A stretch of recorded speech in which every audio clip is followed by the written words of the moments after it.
Good morning. Welcome to the Brew. I'm your host, Lex. And today we have special guests, Daniel and Dave of AlphaVane. So we're going to get into their platform. They're integrated at Tradier. Some great features. I'm going to let them explain it because I can't do it justice. So stay tuned for that opening bell.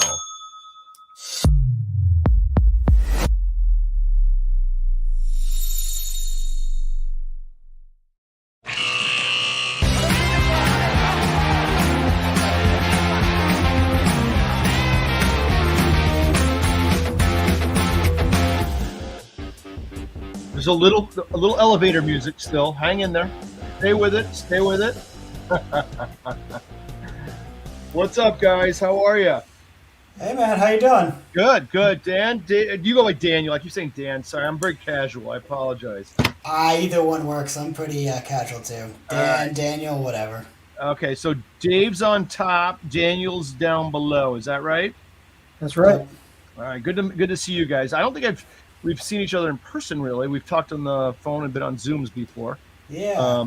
Yeah, this is exciting. So tell us a little bit about yourselves and how'd you get into trading and finance and this whole spiel here. Give us a little background. You want to go first, Dave, or? I'll go ahead and talk about me. I'm good at that, but I'll let you talk about the platform. So I mostly got into trading back in about 2017 when Robinhood came out. Everybody had it on their phone and they were trading it around. And some of the guys I worked with were like, "Hey, check this thing out. You can actually trade on your phone now. You don't have to, don't have to get on a whole computer and call into the brokers and all kinds of stuff." So I was like, "Oh, this is exciting." And of course, once you start playing with that, then you got to eventually graduate to something that lets you do a lot more strategies. So moved up to doing a more robust broker, you could say. Moved off the phone and onto the computer, and I was still using it on the phone, but started getting into all these option strategies and really digging into and learning how to do all these things besides just investing in a stock. Prior to that, it was all fundamental analysis and boglehead kind of stuff. But I really got excited by the stocks. Really loved the kind of mechanical aspects of figuring out how to beat the game. Figuring out the math. So from there, that was where my journey started. Started studying everything I could about options and how the probabilities work and all that good stuff. So Great. Okay, good. Dan, go ahead. I just buy dog coins. Memes to the moon. No. I mean, I have a similar story. Like, I was a little bit later to the game, but really, I wasn't even paying attention to markets or anything until about COVID. And, when right before COVID, I was actually booking a tour for my band. We were about to start playing all over, and then that just got canceled. And I was like, well, what do I do now? I have all this free time. And a similar story, a friend was like, hey, there's this thing called Robinhood. You can, like, buy and trade stocks, and the classic story, you get on there, you start messing around, everybody buys the 3x leverage ETF, Who needs to know about, like, contango and forwardization, that's not necessary, whatever. But, yeah, I mean, start playing, bought some options, sold some options, ended up burning money like most people do when they first start out, and then similar story, you start getting into the probabilities, you start learning all these different kind of strategies, everything you can do. And then I learned about this guy named Jim Simons, and I was like, whoa, what is this? And that really inspired me to think about it as like, oh, I get it now. This is not just, these candle patterns or whatever. There's like math and there's statistics and probability behind it, and what this game actually is data analysis. Like, what you're doing is, this is a massive data, and you're basically seeing how well can you synchronize it. And then before too long, I mean, me and Dave actually met in a trading group, and he kind of introduced me to some new stuff. I never even thought about fundamental analysis or any of that stuff before that. And yeah, I mean, it's just been a journey from there. And that's awesome. And then AlphaVane. So how'd you come up with the name AlphaVane? What's it mean? Does it have any special meaning?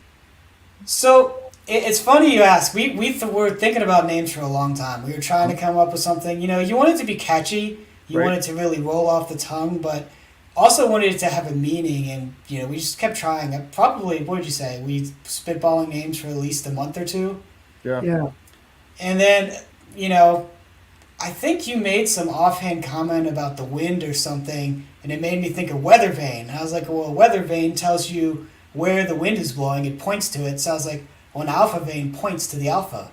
Okay. There And you then go. the nice part was it worked out to have kind of a double entendre because there's a piece on an airplane that's called the AlphaVane, and it helps you determine kind of the pitch of the airplane, like where you're going up and down, and kind Yep. of tells you where you're at in space. So it's got that double meaning of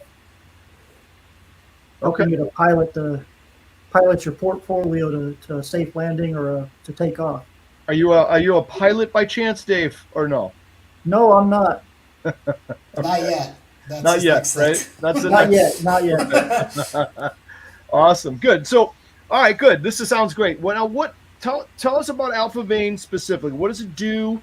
Is it automated? Give us the whole elevator pitch here on the product.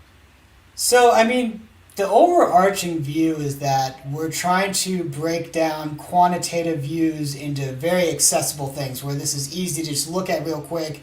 There's not like a whole process behind it. So, the first thing it does right now, and this is, well, it really does three things. It's a trading platform. You can go on there, make trades, execute them on Tradier. The other thing it does is it has an integrated trading journal. That's just a good habit Yep. to have. Anybody that's trading, we would both recommend keeping notes on your trade, pay attention to why you're doing things, how are you thinking about it when you're doing it. You're probably going to notice that if you do things impulsively, it doesn't work out very well. So Right. there's that. We tried to make that as easy as possible. And then it has an expected value calculator. And we did this a couple ways very intentionally. So, there's many ways you can solve for EV, but we chose to do it with a Monte Carlo methodology. Monte Carlo simulations, I think most people know what those are now. But, the cool thing about that is that if you do it with a Monte Carlo simulation, you can plug in more than just parameters at expiration. Most people, when they're calculating expected value, what they're telling you is, at expiration, what is this relative to now? But there's no dimension of like what does this look like through time if you were to do different things. And so ours, when you go on there, you can actually put in like, well, what happens if I take profit at 50%? How does that move my expected value? What if I take the trade off at 5 days to expiration? What if I put in a stop loss? Different things like that. And we thought that was really useful for multiple reasons. One, it's just cool to add the extra dimension of through time. How does this move around? But also, people seem to really struggle with figuring out, like, when should you take profits? If you put on a trade, when do you do it? When should you cut losses? It seems like most people that I see that are trying to trade and stuff, they remind me of, like, somebody who's trying to swim in the middle of the ocean. Like, they're just trying to find some piece of land or a raft or something, figure out what's going on, and they really have trouble deciding like where would be a good point. And this at least gives you a quantitative basis. Like, it's not saying that this is the best management parameters you could do, but at least now you're not just shooting in the dark, just guessing. You have some real math behind, well, this would be a better idea than this. Right. Okay. So what have you found? Have you found any sort of pattern relative to the EV or Monte Carlo simulation? And I agree with you 100%. Most people look at that and say, oh, I've got to hold this to expiry, which isn't, as you said, isn't always the case. So is there a honey zone, I guess I'm asking, of the expected value calculation where it just kind of makes sense to get out at X percent? Have you found anything like that yet? I think it really shifts around based on where you are. The volatility surface plays a lot into this, and it also plays into like, how does your trade shift in expected value based on what's happening?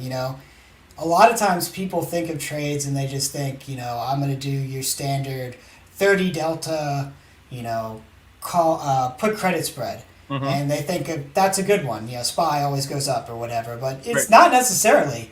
If you have a really contracted volatility, or even if you have expanded volatility, but the skew is really, really high, like that's probably actually not a positive expected value trade.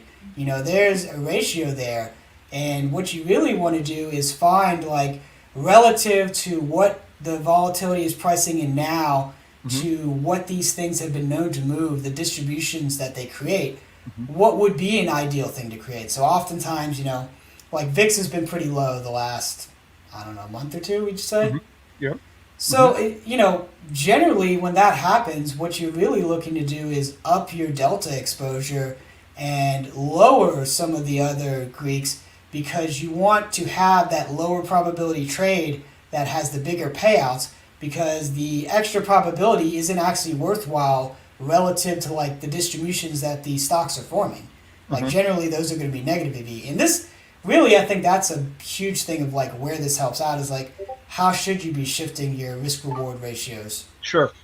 So when one of your users sets this up, walk me through that. So where do they come up with the strategy in the first place? Is there help in the product to say, hey, you might take a look at a put credit spread? Again, I'm making that up. And then you hit a button and it spits out EV and all the simulations. How does it play out in reality? So you have to have an idea beforehand. Okay. One thing we probably will do in the future is doing some kind of trade idea generation. But right now, it's kind of, there's a lot of surfaces and not surfaces, but there's a lot of different places we can go and find trade ideas now. I think almost every broker has watch lists that come pre-installed with the broker. Most people have different scanners and stuff. So we don't really provide ideas, but you come in with an idea. Say you want to trade, put credit spread on SPY. You know what strikes, what expiration you're looking at. You can go into the platform, hit SPY, or pull up the option chain and select your options. And then it brings up a screen that says, all right, what parameters would you like to calculate this with? You can enter profit target, you can enter a stop loss cutoff point, or days to expiration. And then you just hit a button and it calculates it for you. And then if you don't like that one, then you can change the numbers and calculate it again and see how it changed. Okay. So, and then do you find that most folks, keep hitting that button and find the optimum number ultimately and say, there it is right there? They kind of work backwards a little bit. It seems like most people like to move it around some. They like to play with it. We're still pretty new, so we haven't had as much user database and user data and feedback as we could have at this point. But from what we've seen, it seems like people like to check a few things, move it around, see how it moves. Right. Yeah, they like to get an idea for kind of how it moves as they move different things, and then to try to find a good number that they like. They're not necessarily going to find the most optimal one, but they are going to find one that's positive that looks good for their risk. So. Okay, so there's a lot of things that do probability of profit and probability of loss, right? And you can see that, but a lot of those systems do it to the end of the term, right? And you said it a little bit, but I want to emphasize it. That's not the end of the story, right? So when you see those numbers, you don't simply multiply probability of profit times the profit you get, divide it by the probability of loss times the max loss, and come up with a ratio. And you're trying to always look for a ratio number that's really positive for you. It's not that simple. There's all this EV thrown in there that because people don't hold till expiry. So they really should use that EV number, I think, at least that's my opinion, to come up with a good, maybe even a good ratio for themselves. Because I talk a lot about this too. Make sure you have edge in your favor. You don't want negative edge, right? So make sure you have edge in your favor. But, you guys, I think, have modernized how we look at it, it sounds like. Yeah, that was the goal when we set out to do this, because all the tools that we had run into up to this point for calculating EV and all the methods that we'd seen for calculating EV that are typically used are to that expiration, and they use the delta models and all of that. And you don't really have a way to see how it's affected when you use like what are considered almost like best practice by a lot of people to do the, take profit at 50% on your strangle, or take, profit at 25% on your straddle, or whatever. Not being able to see those numbers doesn't give you the ability to have that intuitive feel of when you break those rules.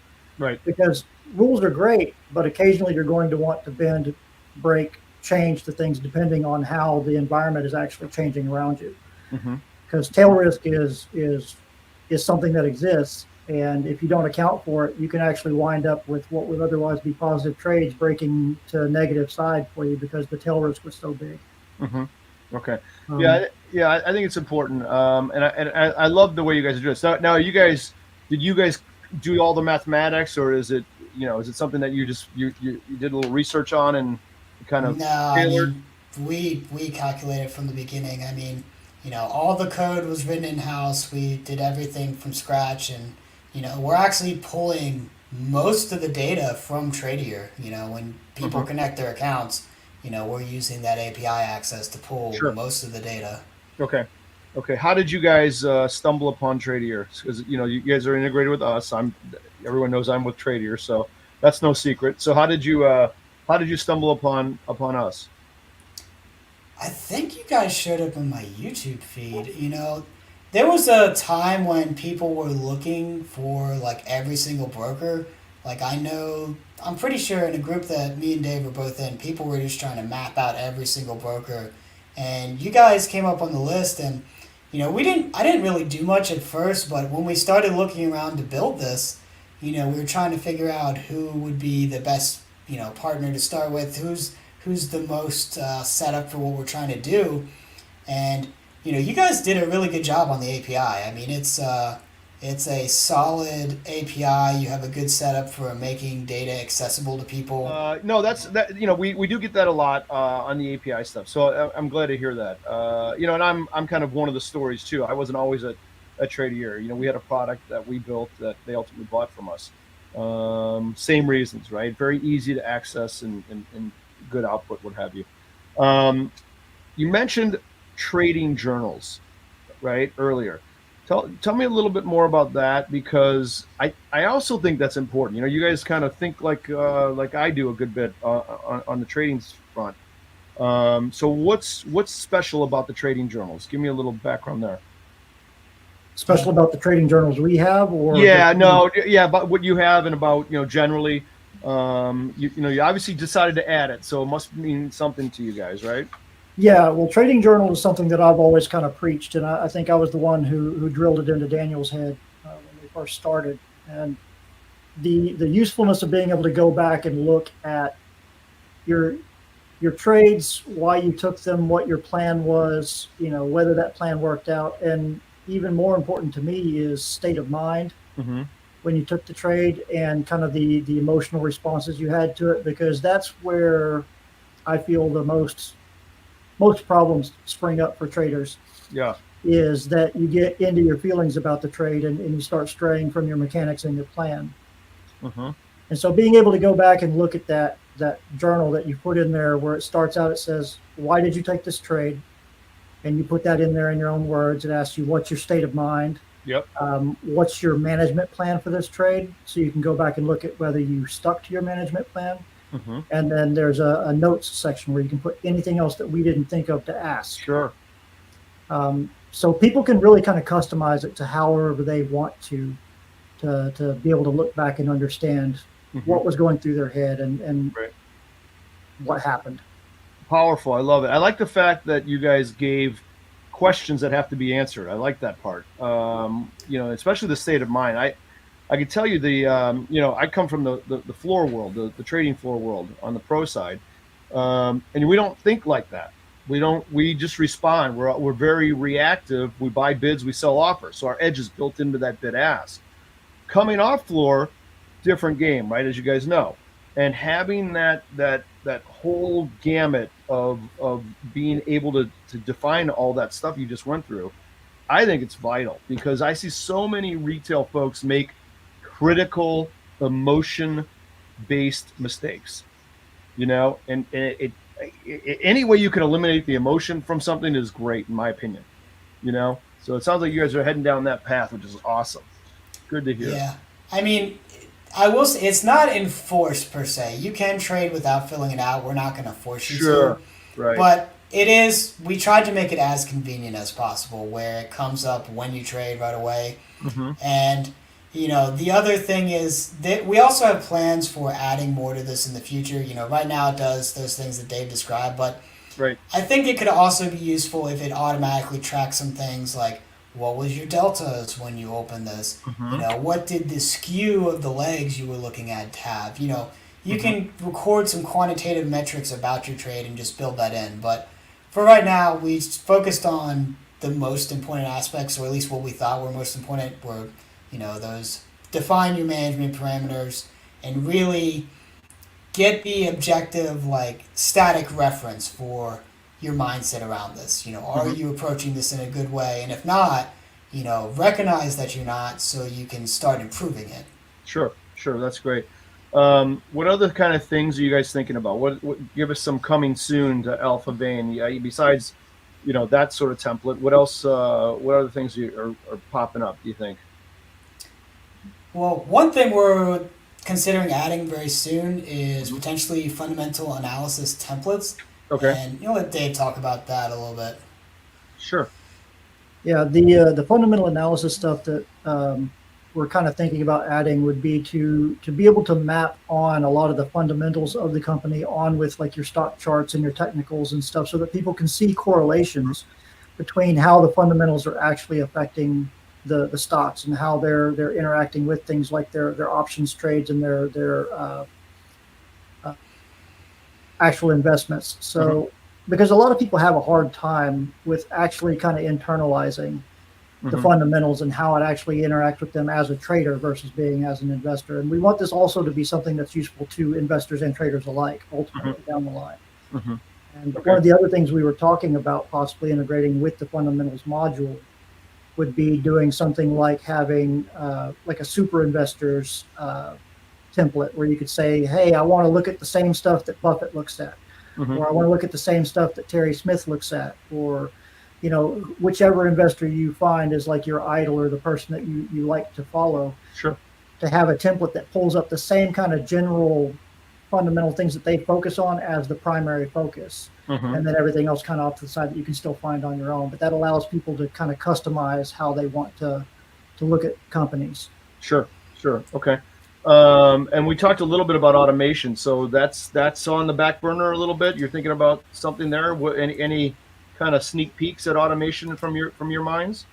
So the first part is probably just going to be automated trade management, where you'll still be opening whatever trade ideas you're looking at and analyzing, but instead of having to sit there and watch it and go close it, we'll do something where it's checking it and it will close it based on the parameters you look at. And the thing we're planning on implementing too is there's going to be an option where as you're calculating your EV, we're asking you for a profit target, a stop loss, and a DTE, and we're going to just auto-populate that as an option. So the EV you calculate is automatically going to be populated to the management, and it will close the trades based on what you looked at. I like that. That's good. I pound the drum of automation a lot too. Again, back to the reason that most retailers tend to let their emotions get in their way. And if we can define an entry strategy and define an exit strategy, still might not be wonderful, but at least you're taking one massive bad component out of the equation, right? And that's you. And I've been doing this for a long time, and I still make dumb mistakes because I get emotional about it. And I would love to have that ability. And the other thing too, what I find about the retail world, there's a lot of folks who do this not for a living. They do it extra. They're still doctors and lawyers and accountants, and they've got meetings to go to. And you know what? What happens if a meeting runs past the close and you said, oh no, I forgot to close this, right? Kind of thing, or whatever the time frame is. No, exactly. That automation's a big help. I think so. I think that's great. You guys are looking at that. No, exactly. I mean, that's we both have worked regular jobs. We both have done the day hours and been in that exact situation where it's you're at work, but something's happening and you weren't able to close this trade when you were trying to, Yeah, no doubt. Okay, good. So let's wrap it up, but let's tell us a little bit. We go to alphavane.com.io. Where do we go? Yeah, we're available at alphavane.com. Okay. if we can, we'll probably link this in the show notes. I assume that's an we'll do all that. Yep, no problem. Ballpark idea. What's your pricing model for AlphaVane for someone to use this on a regular basis? You charge monthly? Do you have an annual fee? Tell us a little bit about that as well. Currently, it's monthly. It's $35 a month for the level 1 plan, which is the existing plan. Okay. There will be other levels later as we add more modules, and we are working on doing a annual subscription model, which will give a discount. Okay. But it's not currently implemented. Okay, and you said 35, Dave, is that right? 35, yes, sir. Okay, 35 per month. Got it. And that gets you to essentially unlimited trading on the platform. Is that accurate at this point? Yes. Okay, perfect. AlphaVane.com. We will flow that through here. Don't worry about it. Anything else the viewers should know? What else do we need to know about this? Besides, you guys are really cool, and I love it. So what else? I'll just pitch one more thing that's coming to the platform because we think this is going to be pretty cool. So we talked about how a lot of people calculate their EV with the delta distributions. This is one thing we want to do too is we're going to add that as well, but then we're going to back solve for what the distribution would be for a random number generator for a Monte Carlo simulation, and then we're going to let you calculate it both ways and compare them. So we're going to do the delta EV and the Monte Carlo. Yeah, well, they're both Monte Carlo, but it'd be the motion. You build the distribution based on stock's movement, and this would be also backwards engineer the distribution based on the volatility surface delta distribution, and then calculate it with both, so you can see how are these numbers shifting and what is this telling you. And we're gonna work on really developing some data and references for how to use this and how to synchronize these data points. Love it. That's awesome. That's really cool. Has the zero DTE crowd, can they enjoy this too? I mean, we've got literally 6 hours of time left in particular trades, right? Had you gotten that granular yet? It can work with the zero DTE stuff, but they're so wild. You're running it. Everything's like amped up to the max on those with your Greeks, and we don't recommend it for zero DTE yet. It works really better right now in the typical kind of few days all the way out to like maybe 90 days to expiration is your like ideal kind of sweet spot. Yep. But you can use it at zero DTE. It's just going to be wild as far as your variance in between EV and actual execution. Right. And I would say like it's not on our immediate next things to come but some ideas we are throwing around is adding other dimensions. When you really start thinking about zero DTE, what you're really starting to be concerned with is the kurtosis of the tails of your distribution and how that's going to correlate with your gamma. And I don't know of anybody that actually provides really good references on that, but that is something we're thinking about and probably will be coming, but that's not on our immediate next things to do. Gotcha. Maybe we check back in 6 months, 8 months, and maybe that'll be more frontward, but not yet. Awesome. I love it. All right, good. Well, it's great talking to you guys. I'm so happy you guys are happy with the Tradier offering. That's a great price, $35. How can you beat that, right? And built in with all of our commission schedules, which is basically nothing. It's a great offering. So AlphaVane.com.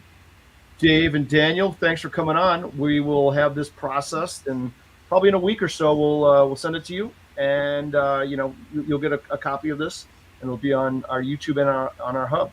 Sound good? Great. Sounds great. good. Awesome. And we'll do this again for sure. Anytime you want to do it again, when you have new offerings, it's awesome. We'd love to have you. Thanks for coming on. All right. We'll talk afterwards. Stick around afterwards. All right. All right. All right, guys.